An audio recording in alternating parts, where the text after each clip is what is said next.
At dahil sa isang malungkot na pangyayari ay nawala siya sa amin. Welcome to this series kung saan babasahin natin ang mga reasons bakit nag-agriculture yung mga dati kong reviewees. Putik, lupa, marumi at trabaho sa mainit ang unang naiisip ng karamihan kapag naririnig ang salitang agriculture. Namulat ako na ang pagtatanim o pagsasaka ang isa sa pangunahing hanap buhay ng aking mga magulang. Nasaksihan ko ang paghihirap ng aking ama mula sa pag-aararo, pagpupunla, paglilinis at iba pang gawain sa palayan hanggang sa sila ay makaani. Noong nagkaroon ng kolehiyo sa pamilya at iyon ay ang panganay sa aming magkakapatid, agriculture ang program na kinuha o inaral. Isang semester na lang ang aaralin ay makakapagtapos na siya. Ngunit dahil sa isang malungkot na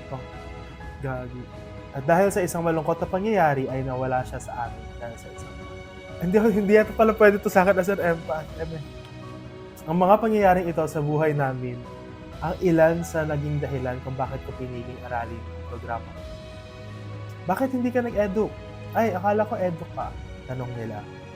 Anong kurso? Tanong ng isang kilala ko na medyo may edad na. Agriculture, sagot naman ng tatay ko. Lugta.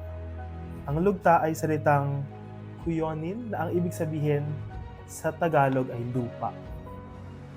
Diba nakakalungkot isipin? Tama naman na lupa ay kasama sa agrikultura, pero hindi nila alam marami pang aspeto ang sakop ng agriculture at hindi lang ito puro lupa. Siguro marahil lang iniisip nila mababa lang ang agriculture kumpara sa profesyon na iba. Ito ay isang bagay na gusto kong patunayan sa aking sarili. Inilagay naman niya kung sino siya. EG, proud of you.